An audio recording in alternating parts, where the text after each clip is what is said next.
본문 가지고 예수님과 다투지 맙시다는 제목으로 말씀을 전하겠습니다. 요즘 우리가 마가복음 묵상하는데 마가복음뿐만 아니라 다른 복음서들도 읽어보면 예수님은 좋은 일을 많이 하시는 분입니다. 그래서 사도행전에서도 베드로가 사도행전 10장 38절에 이런 이야기해요. 고넬료의 집에 가서 설교할 때 했던 말인데 같이 한번 읽어볼까요? 시작.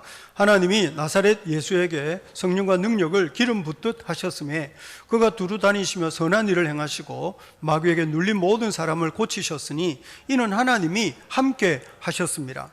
하나님이 함께 하셔가지고 좋은 일을 많이 했기 때문에 많은 무리들이 예수님을 좋아하고 예수님을 따랐습니다. 특별히 병든 사람, 고통 가운데 눌린 영혼, 귀신 들린 사람, 이런 사람들에게는 예수님이 진짜 복이 되는 분이었어요. 그래서 예수님을 만나면 해방을 받고 고침을 받고 구원을 받기도 했습니다. 그런데 예수님이 하나님이 함께 하셔가지고 이렇게 좋은 일을, 선한 일을 많이 하셨는데 그렇다고 해서 모든 사람들이 다 예수님을 좋아했느냐? 그렇지 않았어요. 예수님을 싫어하는 사람들이 있었습니다. 대표적으로 요즘 성경에 나오는 것처럼 무슨 바리새인, 서기관, 사두개인, 장로들 혹은 헤롯 왕, 제사장 이런 사람들 예수님 싫어했습니다. 예수님 주변에 이런 사람들이 자주 등장하는 걸 봐서 예수님이 이런 사람들과 아예 척지고 사신 것은 아닌 것 같아요. 그 중에는 물론 예수님께 대해서 호감을 가지고 있는 사람들도 있었습니다. 그렇지만 대부분은 예수님의 생각에 동의하지 않고 예수님의 가르침에 아멘 하지 않았어요. 저 예수의 정체가 이상하다, 도대체 뭐 하는 사람이냐, 조사해야 된다, 이렇게 주장하는 사람들도 있었던 것 같아요. 그래가지고 마가복음 7장에 보면 예루살렘에서 바리새인과 서기관들이 와가지고 예수님과 논쟁하는 장면이 있습니다. 아마 이 사람들은 예루살렘 산헤드린에서 예수님의 정체를 조사하라고 보낸 사람들이었을 가능성이 있습니다. 예수님과 논쟁하면서 어떻게 하는 것이 정결한 삶을 사는 거냐? 손을 씻어야 된다. 예수님은 입으로 들어가는 것이 사람을 부정하게 하는 것이 아니고 안에서 나오는 것이 사람을 더럽게 하는 것 아니냐? 그러면서 막 논쟁을 했는데 여튼 성경에서 예수님의 결론은 너희는 마음은 하나님께로부터 멀어졌다. 장로의 전통을 지키는지 모르지만, 그런데 이 장로의 전통을 지키는 사람들의 눈으로 볼 때는 예수님은 완전히 이상한 거의 이단적인 존재로 그렇게 여겨졌을 것입니다. 상당히 치열하게 논쟁을 해가지고요, 이 논쟁 끝에 예수님이 두로, 시돈, 데가볼리 지역으로 이렇게 북쪽으로 빙 도시는데 사역을 열심히 하러 가신 것이 아니고 아마 예수님이 자기 점검하는 시간 가지신 것 같아요. 예수님이 일종의 잠행하시면서 자기 사역 점검하시고 돌아오셔가지고 그때부터 이제 십자가를 향해서 본격적으로 나아가시는 장면을 볼 수 있습니다. 예수님을 좋아하지 않고 또 예수님의 정체가 뭐냐 하면서 예수님을 찾아와서 논쟁하는 이런 사람들 때문에 예수님의 사역이 상당한 어려움을 겪었던 것 같고, 또 이런 사람들이 실제로 예수님의 사역에 장애물이 되었습니다. 그리고 이런 사람들이요, 예수님에 대해서 가짜뉴스 만들어가지고 퍼뜨리기도 했어요. 마가복음 3장에 보면 이 예루살렘에서 내려온 서기관들이 예수님을 향해서 귀신 들렸다, 바알세불이 집혔다, 귀신의 왕을 힘입어 귀신을 쫓아낸다, 이런 가짜 뉴스 만들어가지고 사람들이 막 예수님을 오해하게 하고 예수님의 친척들이 막 예수님 잡으러 오게 하고 이런 일도 있었습니다. 예수님도 가짜 뉴스 때문에 고생 많이 하셨는데 요즘 예수 믿는 사람 가짜 뉴스 조심해야 됩니다. 기독교를 카톡교라고 하는 거 아십니까? 카톡으로 하도 이상한 소리 많이 돌아다녀가지고 그래서 카톡으로 돌아다니는 것 중에 은혜되는 것 별로 없고 아주 그 이상한 소리들을 많이 합니다. 더욱이 요즘 이 코로나 상황에서 정부가 기독교를, 교회를 탄압하고 있다, 이런 이야기 다 거짓말입니다. 교회를 탄압한다 이렇게 해석하면 안 되고, 정부는 정부가 할 일을 하는 것이고, 방역 때문에 모이지 마라 이렇게 하는 것이고, 물론 조금 속은 상하죠. 신천지 때문에 개인이 종교활동이 좀 비정상적으로 이렇게 좀 비춰져서 어려움이 있지만, 그럼에도 불구하고 정부는 정부가 할 일을 하는 겁니다.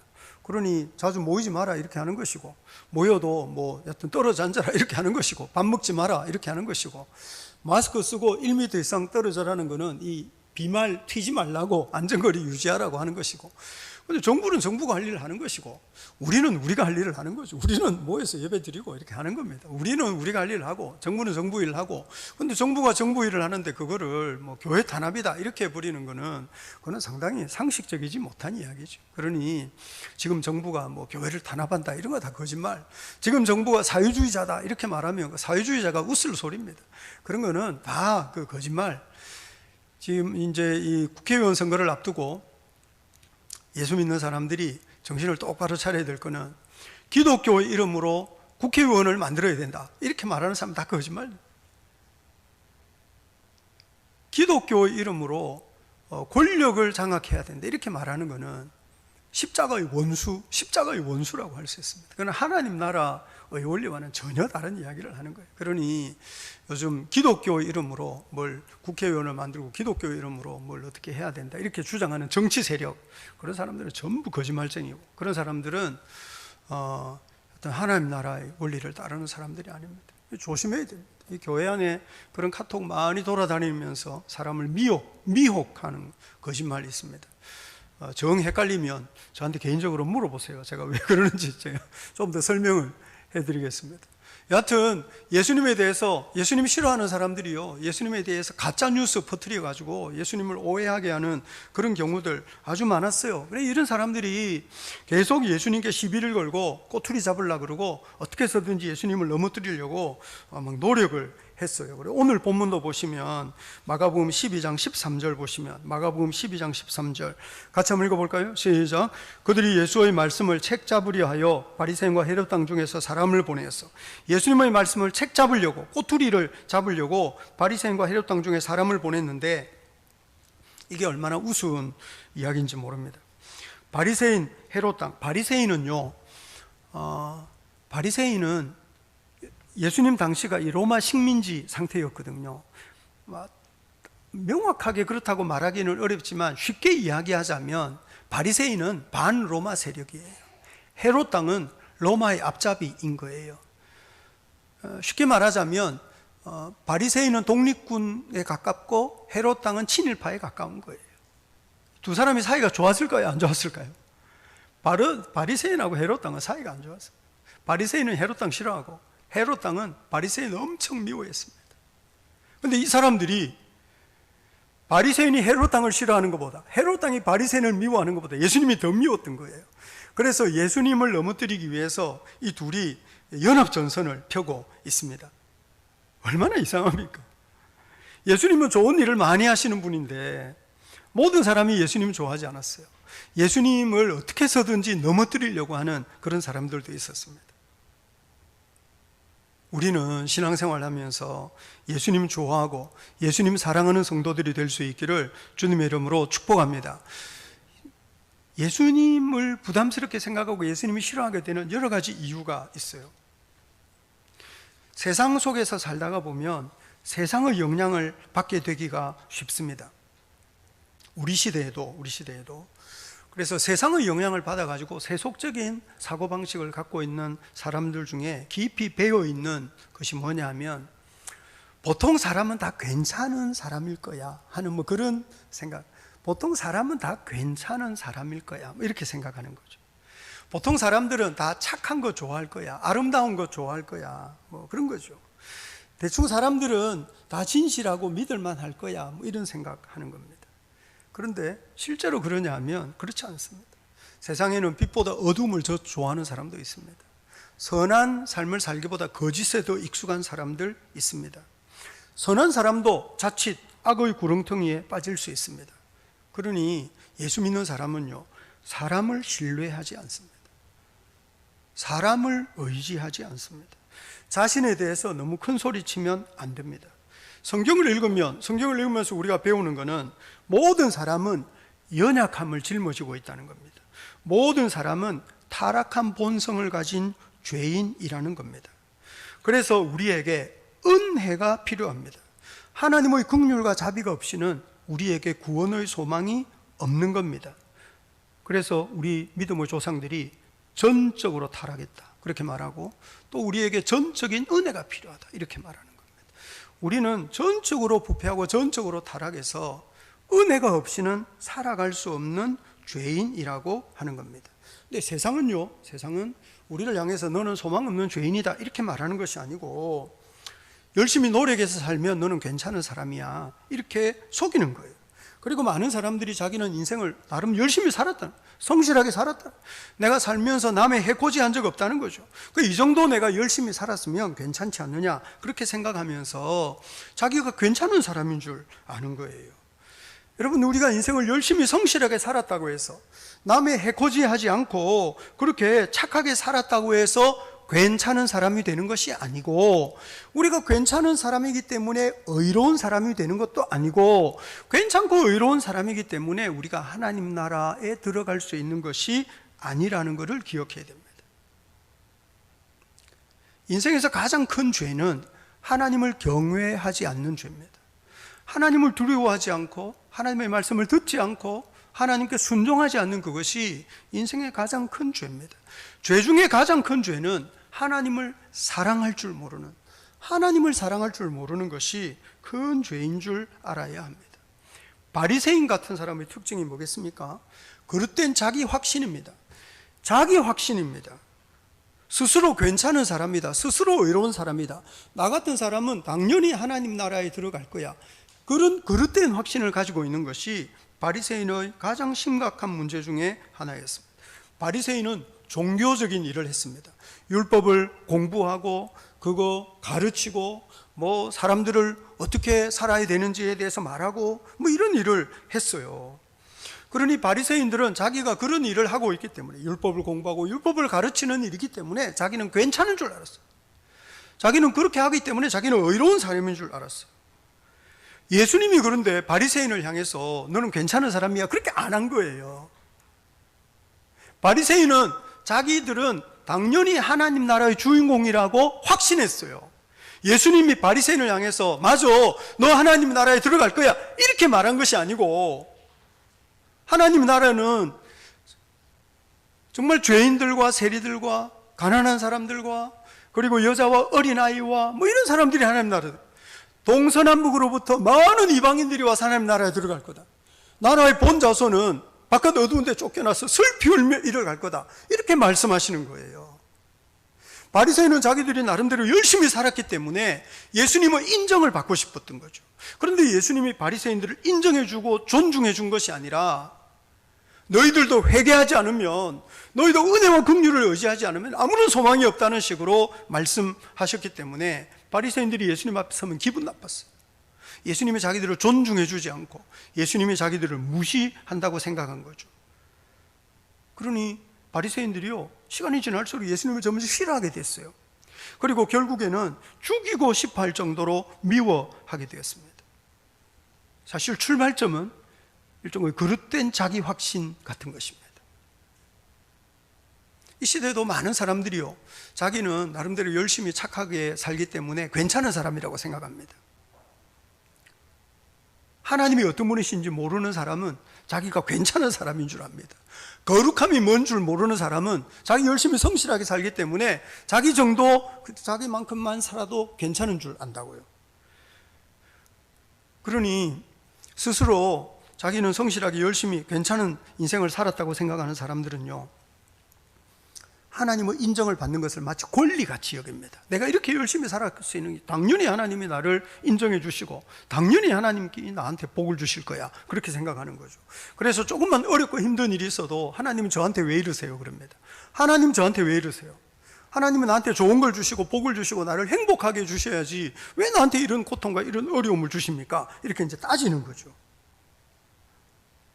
그런데 하나님 앞에서 자기 자신을 스스로 괜찮은 인생이라고 생각하게 된다면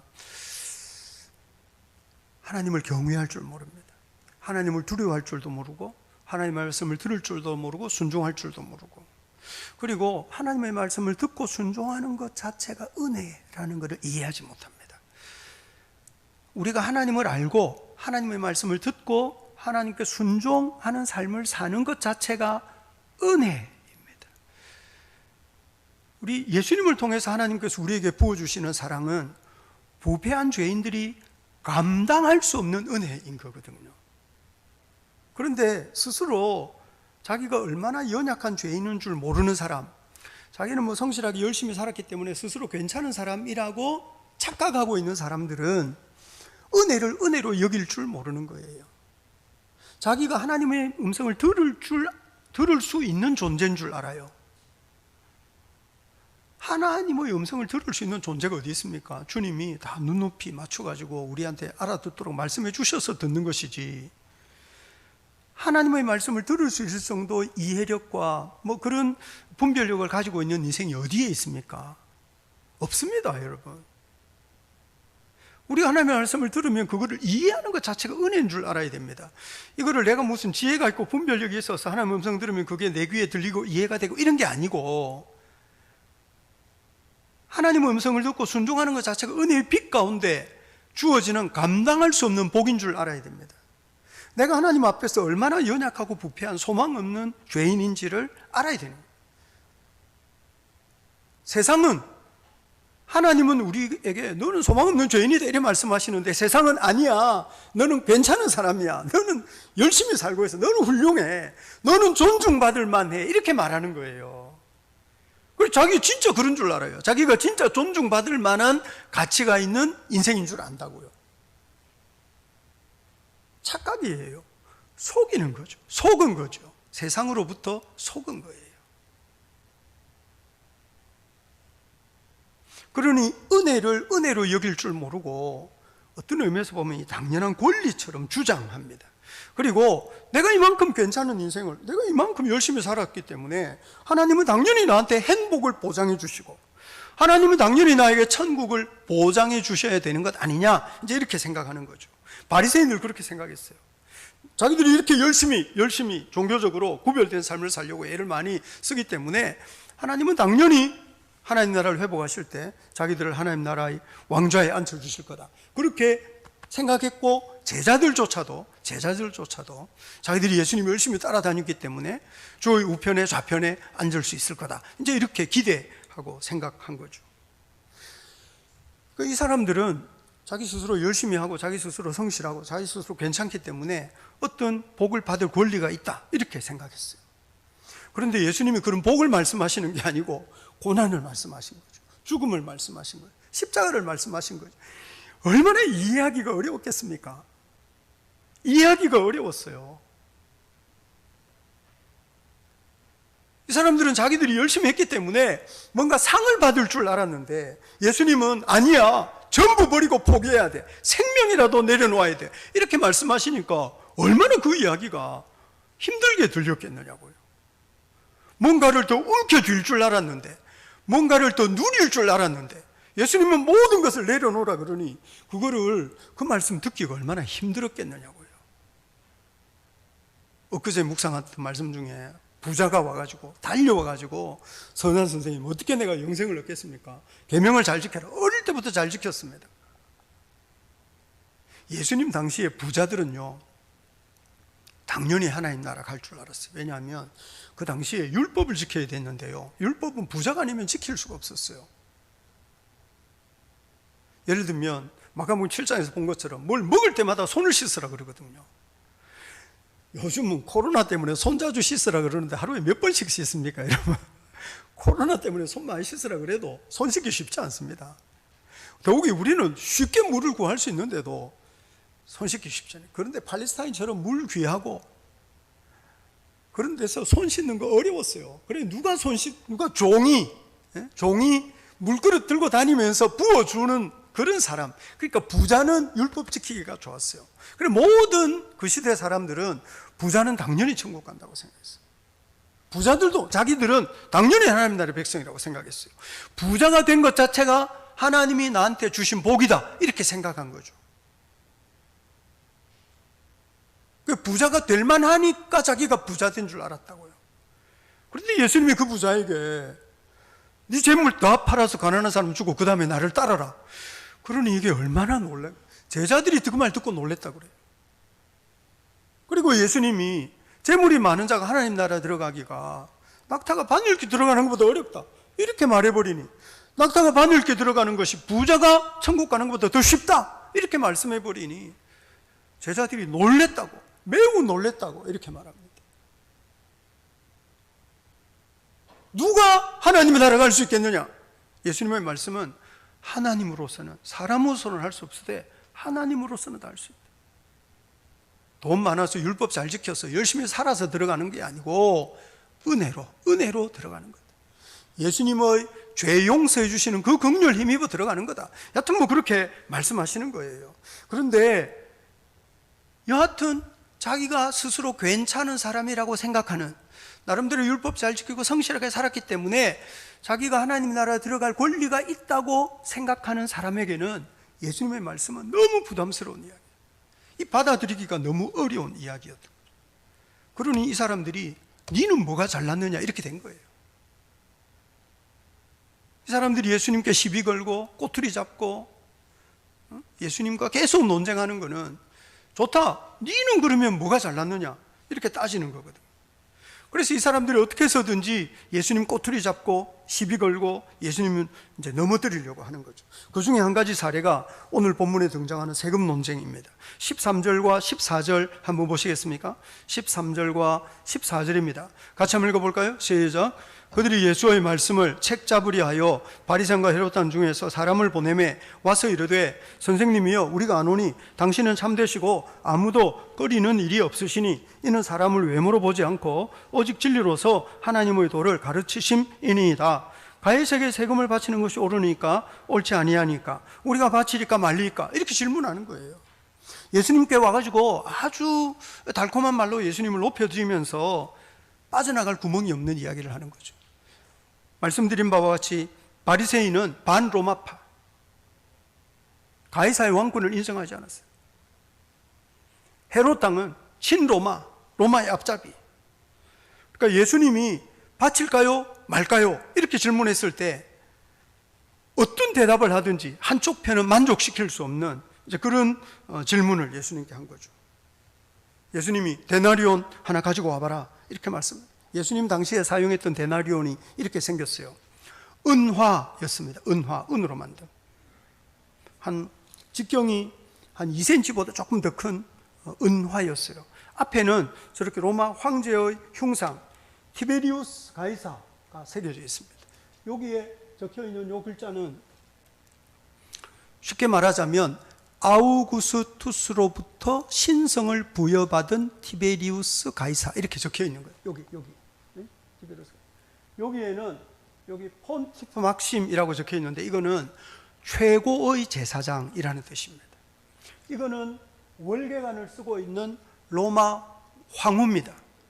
앞에는 로마 황제, 뒤에는 로마 황후 이래가지고 이거 이렇게 만든 이유 중에 하나는 로마 황제를 신격화하기 위해서, 로마 황제를 이거 신격화하는 정책 중에 하나가 동전에 흉상을 새긴 것이었어요.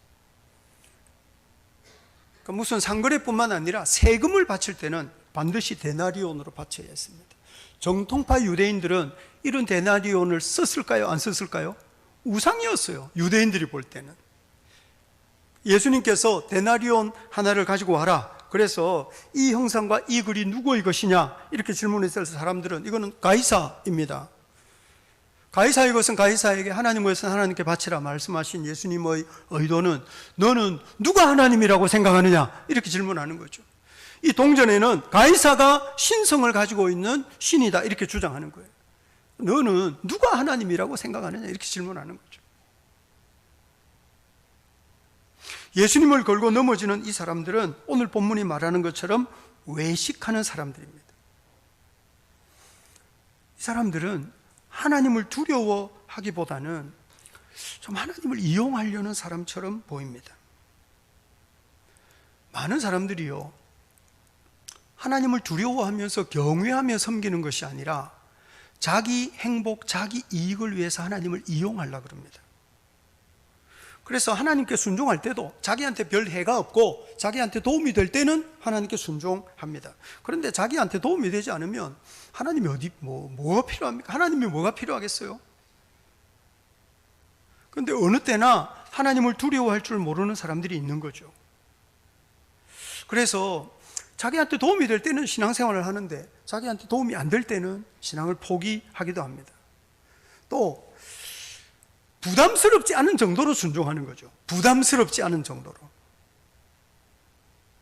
그래서 조금 부담스러우면 빠져나갈 구멍을 찾으려고 그럽니다. 그래서 성경을 읽을 때도, 설교를 들을 때도 어떻게 해서든지 빈틈을 찾아내려고 그래요. 그래서 그렇게까지 순종 안 해도 될 수 있는 이유, 그렇게까지 헌신 안 해도 될 이유를 찾아내려고 그러는 거죠.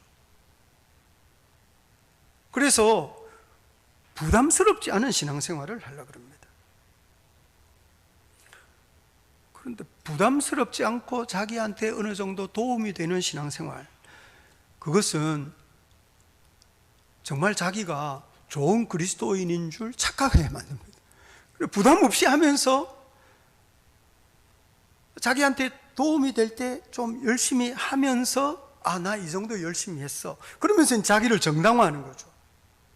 그런데 진짜 뭐 손해를 봐야 될 상황, 자기 이익을 포기해야 될 상황이 되면 그거는 못 들은 척 하기도 하고 무시하기도 하고 듣고 빨리 잊어버리기도 하고 뭐 이렇게 뭐 그건 너무 심하지. 그건 뭐 내가 뭘 어떻게 그렇게 하겠어. 뭐 이렇게 생각하고 이제 넘어가는 거죠. 요즘 우리가 마가복음을 묵상하면서 생각을 좀 많이 해야 되겠습니다. 요즘 마가복음 묵상하면 예수님이 십자가를 향해서 가는데 예수님이 기쁘고 즐겁게 가시냐? 아닙니다, 여러분. 예수님이 십자가를 향해서 가시는데요, 고민 많이 하시고 번민하시고 갈등하시고 힘겨워하십니다. 몸부림을 칩니다, 예수님이. 그러면서 십자가를 향해서 가시는데 이유가 뭐냐? 그게 하나님 뜻이기 때문에. 하나님이 예수님을 이 땅에 보내신 이유가 그거를, 예수님이 그거를 깨닫고 알고 배우는 거죠. 그래서 예수님이 아버지께서 나를 이 세상에 보내신 이유는 높임을 받게 하심이 아니고 섬기는 자리에 서는 것이고, 특별히 내 목숨을 많은 사람의 대속물로 주기 위해서 나를 보내신 거다.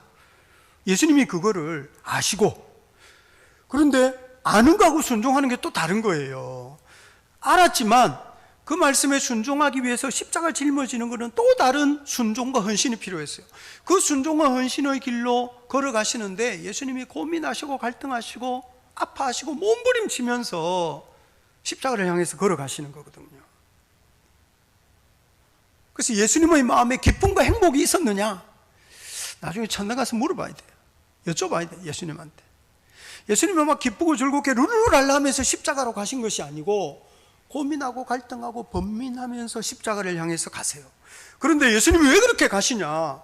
예수님은 자기보다 하나님이 더 중요했어요. 자기 생명보다 주님이 더 중요한 거예요.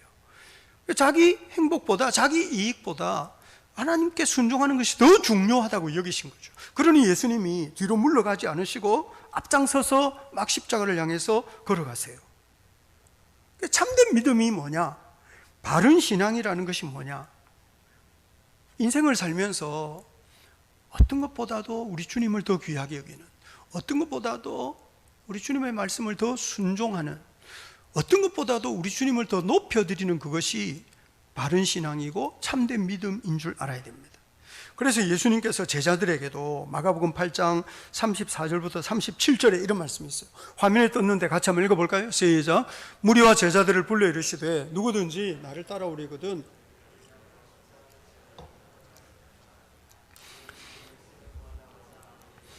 누구든지 나와 복음을 위하여 자기 목숨을 잃으면 구원하리라. 사람이 만일 온 천하를 얻고도 자기 목숨을 잃으면 무엇이 유익하리요? 사람이 무엇을 주고 자기 목숨과 바꾸겠느냐? 예수님의 말씀인즉 목숨보다 더 중요한 게 어디 있겠냐? 뭐하고 네 목숨을 바꿀래? 천하를 준다 한들 네 목숨만 하겠느냐? 그렇지만 세상에 목숨보다 더 중요한 것 없지만 십자가는 목숨보다 더 귀하다. 예수님은 목숨보다 더 귀하다. 예수님이 이렇게 말씀하시는 거예요. 사람들은 다 자기 목숨을 위해서 살아. 더 행복한 삶, 더 오래, 더 건강하게. 그런데 그것보다 더 중요한 것이 십자가다. 그러니 자기 부인하고 자기 십자가 가지고 나를 따라와야 된다. 주님 이렇게 말씀하시는 거죠. 인생을 살면서 나보다 더 중요한 것이 있다는 사실을 깨달아야 됩니다. 내 건강, 내 생명, 내 행복, 내 기쁨, 내 즐거움보다 우리 하나님이 더 귀하고 우리 하나님의 뜻을 받들어 사는 것이 더 귀한 줄로 믿으시기를 바랍니다. 신앙이라는 것은 주님이 나보다 더 귀하십니다 이렇게 고백하는 겁니다. 하나님이 나보다 더 높으십니다 이렇게 고백하는 겁니다. 내 뜻, 내 생각보다 주님의 뜻이 더 소중합니다 이렇게 고백하는 것이 바른 신앙입니다. 요즘 예배당에 모이지 못한 지가 벌써 한 달이 넘어가고 있어요. 예배를 안 드릴 수 있는 충분한 이유가 되죠. 예배를 드릴 수 없는 충분한 이유. 사실 예배 목숨 건다고 해서 수십 명, 수백 명이 한꺼번에 모일 수 있는 상황은 아닙니다. 우리가 다 이렇게 감염 위험이 여전히 있고 사실 우리 좀 조심해야 될 필요가 있죠. 그래서 저는 그런 이제 염려가 있어요. 우리 성도들이 그럼에도 불구하고 예배를 좀 소중하게 여겨야 될 텐데, 예배. 그래서 영상 예배를 드릴 때도 그러니 사실 의관을 정제하고 앉았다 일어났다 잘 하면서 처음부터 끝까지 이렇게. 그래서 제가 늘 방송실에 묻는 것도 처음부터 끝까지 안 나가고 계속 켜서 예배 드리는 사람 몇 명이냐 이렇게 물어봐요. 제가 들어온 사람 접속자 수 그런 건 상관없어요. 처음부터 끝까지 예배를 드린 사람이 몇이나 되냐 이렇게 제가 한 번씩 물어봐요. 예배는 그런 거거든요. 예배는 우리가 언제 어디에서 무엇을 하든지 마음을 다해서 하는 거죠.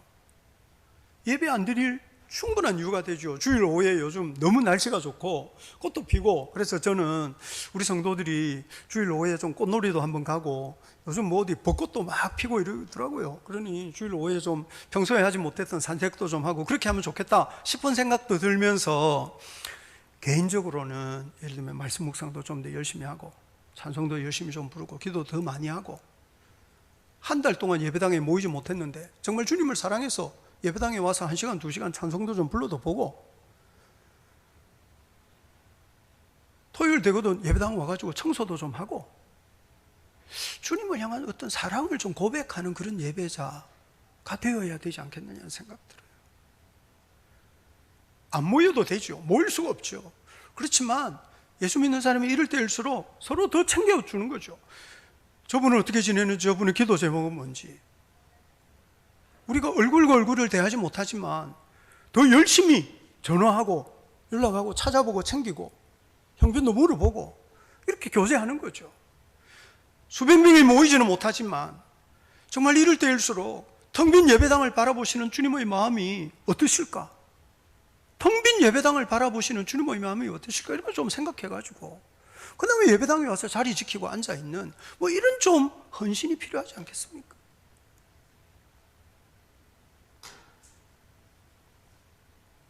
여러분, 이 예배가 단지 어떤 정해진 시간의 종교적 행위가 아니고 주님을 향한 사랑의 고백 아니겠습니까? 주님을 향한 사랑의 고백을 어떤 형태로든 우리가 주님께 드리는 거죠. 찬송을 하면서, 기도하면서, 성경을 읽으면서, 예배당 모퉁이에 앉아서 이 자리에 앉아 있을 사람을 축복하면서 기도하고, 정해진 자리에 수백 명이 모이지 않더라도 구역 식구들이 마음을 모아서 한번 예배당에 와서 찬송을 한 서너 시간 부르고 간다든지 이렇게 할 수 있지 않겠어요? 어떤 형태로든 우리의 마음을 주님께 드리는, 우리의 사랑을 주님께 고백하는 이런 헌신의 열매가 있어야 되지 않겠느냐는 거죠. 신앙이라는 것이 그런 거 아니겠느냐는 거예요. 오늘 본문 앞부분에 보면 포도원 농부 이야기 나옵니다. 어떤 주인이 포도원 만들고 멋진 포도원 만들었어요. 그리고 소작을 준 거죠. 우리는 포도원 농사 아무도 안 짓지만 예수님 당시에 이런 이야기는 누구나 다 이해할 수 있는 이야기였어요.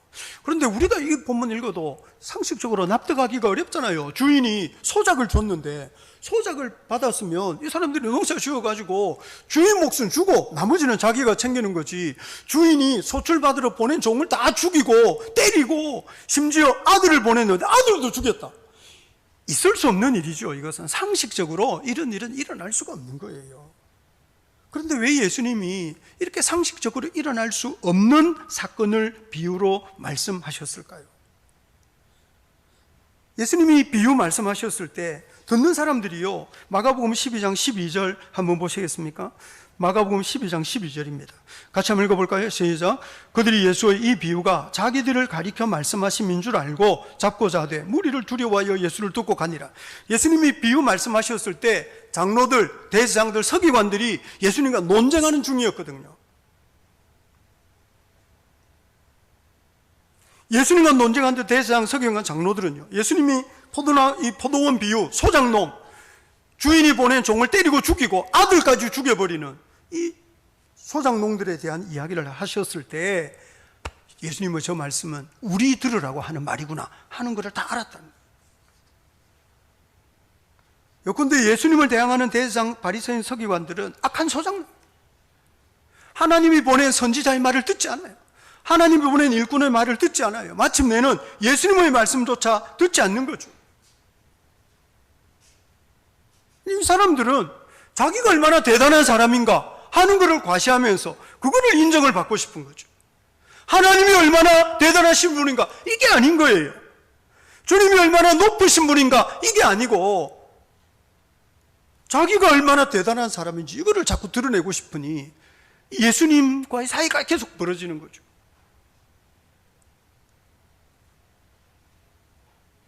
자기가 대단한 사람이다 보니 하나님이 보낸 선지자 말 듣지 않아요. 하나님이 보낸 아들의 말도 듣지 않아요. 죽여버리려고 그러죠. 예수님은 대접을 받지 못했어요. 포대접 받고 심지어 죽임을 당했죠. 예수님은. 그런데 오늘 마가복음 12장 10절과 11절 보시면 마가복음 12장 10절과 11절입니다. 같이 한번 읽어볼까요? 시작. 너희가 성경에 건축자들이 버린 돌이 모퉁이의 머릿돌이 되었나니 이것은 주로 말미암아 된 것이요 우리 눈에 놀랍도다 함을 읽어보지도 못하였느냐 하시니라. 이 말씀은 시편 118편에서 인용한 말씀입니다. 건축자의 버린 돌이 있는데 집을 짓는 사람이 쓸모없다고 내버린 거예요. 그런데 모퉁이의 머릿돌, 고대 건물에는요, 요즘은 머릿돌 건물마다 있어도 다 폼만 머릿돌이잖아요. 옛날 건물은 그렇지 않았어요. 옛날 건물은 건물의 기초, 또 형태, 무게 이런 거를 머릿돌이 다 버텨야 됐기 때문에 제일 크고 제일 좋은 돌로 머릿돌을 만들었어요.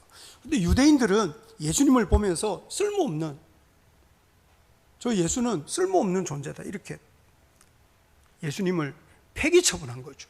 그런데 유대인들이 폐기 처분한 그러니까 이 바리새인 제사장들이 저 예수가 뭐야 아무것도 아니지 이러면서 예수님께 시비 걸고 결국 예수님을 죽여버렸는데 죽임당한 그 예수님이 교회의 기초가 되고 교회의 모퉁이, 우리 신앙과 믿음의 기초석이 된 거죠.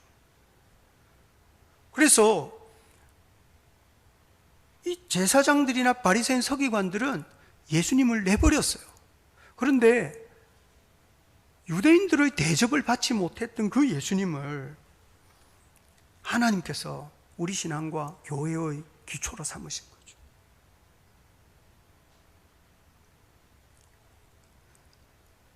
예수님을 만났던 사람들이요, 다 예수님 좋아하지 않았어요. 예수님이 자기들을 위협하는 존재다, 예수님 너무 불편하다 이렇게 생각하고 결국 예수님을 죽였어요. 이제 4월이잖아요. 4월이 돌아오면 뭐 여러 가지 생각할 것 있지만 무엇보다 고난주간 부활절 다가와요.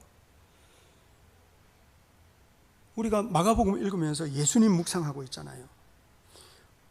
그런데 예수님이 십자가를 향해서 가고 계신데 예수님과 계속 다투는 사람들이 있어요. 예수님과 계속 갈등을 일으키고 예수님을 시비 걸고 넘어뜨리려고 하고, 예수님이 얼마나 속이 상하시겠어요. 근데 우리에게 예수님은 어떤 분일까요? 우리에게 예수님은 어떤 분입니까? 우리 중에는 혹시 예수님 때문에 마음 상하는 사람이 없습니까? 예수님 때문에 혹시 불편하고 예수님 때문에 좀 부담스러운 그런 사람 없습니까? 마가복음에 그런 사람 많았어요. 마가복음 5장에 보면 거라사 갔을 때 예수님이 거라사 가서 귀신 들린 사람 고치셨잖아요. 그런데 돼지떼가 몰살당했죠. 어떻게 보면 회개할 수 있는 큰 기회였어요. 왜냐하면 유대인들이 하나님의 말씀 저버리고 그 새 속에 물든 모습을 그대로 보여주는 것이 거라사 돼지 치는 사람들이었거든요. 근데 이 사람들은요 예수님이 반갑지 않았어요. 예수님이 말썽꾸러기였어요. 예수님 우리 동네 들어오면 무슨 더 큰 사고가 날지 모르겠다. 그래서 예수님을 향해서 우리 동네에서 떠나주세요, 우리 지방에서 떠나주세요, 이렇게 부탁한 거죠. 이 사람들이 예수님 환영하지 않았습니다. 엊그제 묵상했던 그 부자, 내가 무엇을 하여 영생을 얻겠습니까? 막 달려와가지고 예수님께 질문했는데, 재밌는 거는요, 21절에 예수께서 그를 보시고 사랑하사 이러시대. 예수님이 보니까 너무 귀했어요. 너무 예뻐 보인 거예요. 그래서 사랑하셔서, 니네 한 가지 부족한 것 있는데 가진 거 다 팔아서 가난한 사람 나눠주고 와라. 그러면 하늘의 보화가 네게 있을 거고 너 나 따라다녀라. 그랬는데 이 사람들이요, 재물이 많은 거로 그 말씀으로 인하여 슬픈 기색을 띠고 근심하며, 달려올 때는 막 흥분해가지고 막 달려왔는데 돌아갈 때는 슬픈 기색을 띠고 근심하며 갔다고 그래요. 예수님을 만났던 모든 사람들이 다 예수님 때문에 행복해졌던 것이 아닙니다. 어떤 사람은 예수님 때문에 고침받고 치료받고 예수님 때문에 구원을 받고 예수님 때문에 인생이 새롭게 된 사람도 있지만, 예수님 때문에 마음이 힘들고 예수님 때문에 불편해지고, 심지어 오늘 본문에 등장하는 제사장, 바리새인 같은 사람들처럼 결국은 예수님과 원수가 되는 사람도 생겼습니다. 모든 사람이 예수님 좋아하지 않는다고 해서 구원이, 하나님의 구원 계획이 실패하느냐? 그렇지 않아요. 건축자의 버린 돌을 모퉁이의 머릿돌 되게 하시는 분이 하나님이시거든요. 사람들이 예수님, 네가 무슨 하나님의 아들이냐 그래가지고 결국 예수님을 십자가에 못 박게 예수님을 죽여버렸어요. 예수님 죽여버리면 끝날 줄 알았거든요. 아니고 하나님은 죽어버린 예수님을 3일 만에 다시 부활하게 하셔가지고 이 예수님이야말로 진짜 우리 죄를 위한 하나님의 희생제물이다. 이 예수야말로 유일한 구주시다. 그거를 입증해 보여주셨죠. 건축자의 버린 돌을 모퉁이의 머릿돌 되게 하신 거예요, 하나님이. 누가 그 은혜를 누리겠습니까? 그 은혜를 누리는 거는요, 예수님 앞에 무릎 꿇는 사람입니다. 이 정도면 괜찮아. 그러면서 자기를 정당화하고 존중받고 대접받고 높임 받으려는 사람이 아니고, 나는 은혜 없이는 살 수 없는 연약한 죄인, 나는 부패한 본성을 가진 더러운 죄인, 나는 그 십자가가 아니고서는, 그 예수님이 아니고서는 아무런 소망이 없는 연약한 인생인 줄 알고 그 십자가 앞에 무릎 꿇고 있는, 나는 하나님이 베푸시는 그 손길 아니고서는 소망이 없다는 걸 알고 그 십자가 앞에 무릎 꿇는, 나보다 하나님이 더 중요한 줄 알고 내 뜻, 내 생각보다 주님의 뜻이 더 소중한 줄 알고 내가 열심히 산 것, 그것보다 십자가를 통해서 부어지는 그 대속의 은혜가 더 소중하고 그것 없이는 안 되는 줄 알고 예수님을 의지하는 사람이 그 은혜와 그 복을 누리게 되는 줄 믿으시기를 바랍니다. 십자가 앞에 무릎 꿇을 줄 모른 채 자기가 얼마나 대단한 사람인지를 자꾸 주장하고 그 인정받으려고 그러고, 나 이 정도면 열심히 살았어 그러고 있으면 그 사람은 좋은 일을 하면 할수록 더 잘난 척 하겠죠. 선한 일을 하면 할수록 자기를 더 높이려고 그러겠죠. 선한 일 때문에 망해요. 그런 사람이 얼마나 많은지 모릅니다. 열심히 해요. 새벽기도 열심히 하고 성경 열심히 읽고 열심히 구제하고 막 베풀고 이런 일 해요. 선한 일을 많이 해요. 내가 선한 일을 이렇게 많이 했기 때문에 자기가 좋은 사람인 줄 안다니까요. 자기 대접을 받으려고 그래요. 내가 이 정도 열심히 했는데, 내가 이 정도 수고했는데. 근데 우리가 그 정도 수고했기 때문에 괜찮은 사람이 되는 겁니까? 그 정도 열심히 했기 때문에 의로운 사람이 되는 겁니까? 그 정도 열심히 했기 때문에 주님으로부터 대접받을 자격이 있다고 생각하십니까? 이 시대에 얼마나 많은 사람들이 자기가 열심히 했기 때문에 대접받을 줄 알아요. 그렇게 대접을 못 받으면 섭섭해하는 거죠. 아유, 나를 존중 안 해주고 나를 왜 무시해? 이렇게 하는 거예요. 이 사람은 평생을 해도요, 평생 선한 삶을 살아도 은혜를 의지할 줄 모르는 거죠. 십자가를 의지할 줄 몰라요. 바리새인 같은 사람이 되는 거예요. 자기가 처음에 바리새인이 되려고 한 거 아니에요. 바리새인도 처음부터 예수님의 적이 되려고 한 거 아니었어요. 그런데 모든 죄인의 본성이에요. 스스로를 높이고 자기가 중심이 되고 자기가 대접을 받고 싶어하고 자기를 정당화하고 싶어하는 이 모든 것이 죄인의 본성이라고요. 교회 안에 그래서 바리새인이 얼마나 많은지 모릅니다. 바리새인 되기가 얼마나 쉬운지 모릅니다. 그러니까 그런 사람은 열심히 하면 할수록 예수님과 맞서는 거죠. 열심히 하면 할수록, 좋은 일을 많이 하면 할수록 십자가와 다른 길을 걷는 거예요. 얼마나 위험한지 모릅니다. 그래서 오히려 좋은 일을 많이 한 사람보다 죄 많은 인간이 구원받기가 더 쉬운 거예요. 이해가 되십니까? 바리새인보다 세리나 죄인들이 구원받기가 더 쉬운 이유가, 세리나 죄인들은 자기가 죄인인 줄 알기 때문에 은혜 받기가 더 쉬운 거고, 바리새인은 자기가 죄인이 아니라고 생각하기 때문에 은혜 받기가 어려운 거예요. 우리 시대도 똑같아요. 교회에서 좋은 일을 많이 한 사람일수록 십자가 의지하기가 어려워서, 여러분 좋은 일을 많이 했는데 십자가의 원수예요. 은혜의 원수라고요. 하나님의 말씀을 듣고 순종하지 않아요. 이 정도 했는데 뭘 또 하라 그러냐, 이렇게 되는 거죠. 이제 내가 이 정도 열심히 했는데 뭘 내가 더 해야 되겠느냐. 여러분 그것이 얼마나 위험한 일이겠습니까? 하나님의 인정을 받고 구원을 받는 것은 은혜를 의지하는 것이고, 내가 아무리 좋은 일을 많이 해도 그거 가지고 내가 괜찮은 사람, 의로운 인생이 되는 것 아닌 줄 알아야 합니다. 십자가가 아니고는 소망이 없는 줄 알아야 됩니다. 그래서 이 4월에 예수님을 깊이 묵상해야 됩니다. 그래서 신앙이라는 것이 좋은 일을 열심히 하는 것이 아니라 예수님을 믿고 의지하고 예수님을 높여드리고 예수님을 사랑하고, 그 예수님 십자가를 통해서 부어주신 은혜 앞에서 그것보다 더 귀한 것 없다. 예수님보다 더 귀한 것 없다. 십자가보다 더 귀한 것 없다. 내 생명보다 예수님이 더 귀하다. 그러면서 주님 앞에 무릎 꿇고 주님의 뜻을 받드는 그것이 바른 신앙인 줄 알아야 됩니다. 세월 지나갈수록 예수님 믿고 의지하고 예수님 사랑하면서 예수님 따라가는 저와 여러분 될 수 있기를 우리 주님 이름으로 축복합니다. 아멘, 아멘.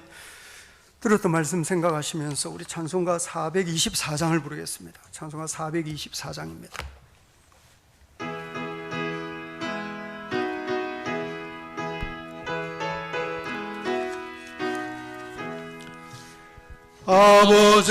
아버지여 나의 마음을 맡아 주관하시고, 완악하고 교만한 것 변케 하여 주소서. 온유하고 겸손하여 화평하게 하시고, 망령되고 악한 일을 멀리치게 하소서. 하나님의 은총 속에 나를 보호하시고, 주의 사랑 줄이 되어 나를 메워 주소서. 구세주의 흘린 피로 죄를 씻어 주시고, 성령이여 하늘 길로 나를 인도하소서.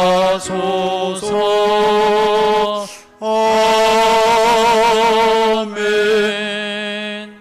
우리가 들었던 말씀 생각하시면서 이 시간에 같이 한번 기도합시다. 기도할 때 주님, 세상 어떤 것보다 예수님이 더 귀하고, 세상 어떤 것보다 주님을 경외하고 두려워하며 주님의 뜻받들어 살아가는 것이 더 소중한 삶인 줄 깨달아 아는 그런 지혜, 그런 분별력 우리에게 주옵소서. 내가 좋은 일 많이 했다고 괜찮은 인생 되는 것 아니고, 내가 신앙생활을 열심히 했다고 의로운 인생 되는 것 아닌 줄 알게 하시니 고맙습니다. 우리가 하나님 앞에 소망 없는 부패한 본성을 가진 연약한 죄인인 줄 알고 은혜만 의지할 줄 아는, 오직 십자가를 통해서 흘려주시는 그 사랑만 의지할 줄 아는, 오직 예수님만 의지할 줄 아는 제자 되게 하여 주옵소서. 기도하시고 하나님 앞에 자기를 정당화하고 하나님 앞에 자기 권리를 주장하는 어리석은 인생 되지 않도록, 그리고 하나님을 두려워하며 섬겨야지 빠져나갈 구멍 찾고 그래서 자기를 정당화하는 삶을 산다는 것은 얼마나 바보 같은 인생입니까? 우리가 그런 어리석은 인생 살지 않고 우리는 주님 앞에 무릎 꿇고 주님의 뜻받들며 살되 우리 목숨이라도 예수님 앞에 내려놓을 수 있는, 예수님이 우리를 사랑하셔서 우리를 위하여 목숨을 주셨는데 우리도 주님 사랑해서 우리의 모든 인생, 우리의 모든 시간, 모든 재능, 생명이라도 주님을 사랑해서 주님께 드릴 수 있는, 우리의 재물을 주님을 사랑해서 주님께 드릴 수 있는 하나님의 사람 되도록 성령님 우리 안에 선한 믿음, 선한 심령 더하여 주옵소서. 기도합시다. 우리 예수님과 힘겨루기 하고 우리 예수님과 맞서 다투는 것이 아니라 우리 예수님 높여드리고 예수님 앞에 무릎 꿇고 예수님 따르기 원합니다. 사모하고 결단하는 분들은 일어나서 기도합시다. 우리 동성으로 합심해서 기도하겠습니다. 긍휼과 자비가 많으신 아버지, 주일에 부르셔서 예배하게 하시니 감사합니다. 선한 은혜 큰 긍휼을 우리에게 베풀어 주옵소서. 하나님, 우리는 주님을 높여드리는 하나님의 사람 되기 원합니다. 주님을 경외함으로 섬기는 하나님의 사람 되기를 원합니다. 주님의 뜻을 받들며 살아가는 제자 되기 원합니다. 자기를 정당화하고 자기를 주장하고 인정받고 대접받고 높임받으려 하는 것 아니고, 자기를 위하여 사는 것 아니고, 십자가 앞에서 연약한 죄인이어도 부패한 죄인이어도 은혜로 감사 하나 주시는 십자가의 사랑만 의지할 줄 아는 하나님의 사람 되게 하여 주옵소서. 하나님, 우리가 자기를 정당화하지 않고 십자가의 사랑과 긍휼만 의지하겠습니다. 우리에게 선한 분별력도 하여 주옵소서. 하나님, 우리가 주님의 말씀을 적당히 순종하지 않고 주님의 뜻받들어 살아가는 것을 인생의 가장 귀한 가치로 알아 우리 주님 앞에 무릎 꿇고 살기 원합니다. 선한 분별력 주옵소서. 예수님께서 우리를 사랑하셔서 자신의 전부를 주신 것처럼 하나님, 우리도 십자가 앞에 우리 전부를 주님을 알고 믿고 의지하고 사랑함으로 드릴 수 있는 제자 되게 하여 주셔서 우리에게 생명 주시고 소망 주시는 그 선한 은총 나만이 누리며 살아갈 수 있도록 인도하여 주옵소서. 주님, 우리를 깨워주시고, 하나님, 우리는 참 예수님과 어우러진 길 가는 인생 아니고 예수님과 같은 마음 품고 예수님 십자가 앞에 무릎 꿇어 주님 섬길 줄 아는 제자 되도록 성령님 은혜 베풀어 주옵소서. 하나님 아버지, 우리가 십자가에서 부어주시는 그 은혜와 사랑이 없이는 설 수 없는 연약한 인생인 줄 알고 오직 예수님만 바라볼 수 있는 제자들이 되게 하여 주옵소서.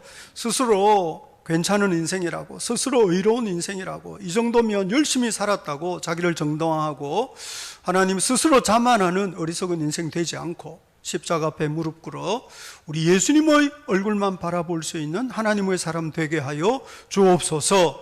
주님 앞에 자기 권리를 주장하는 것이 아니라 주님을 경외함으로, 주님을 두려워함으로 주님을 섬기는 하나님의 사람이 되게 하여 주옵소서. 주님이 우리에게 은혜 주시고 믿음 주시고 예수님을 따르게 하신 것이 얼마나 큰 복인 줄 알아서 하나님, 우리 인생의 재능과 시간과 재물과 심지어 우리 생명보다 더 귀한 분이 예수님이라 고백하며 예수님께 우리의 사랑을 올려드릴 수 있는 예배자들이 되게 하여 주옵소서.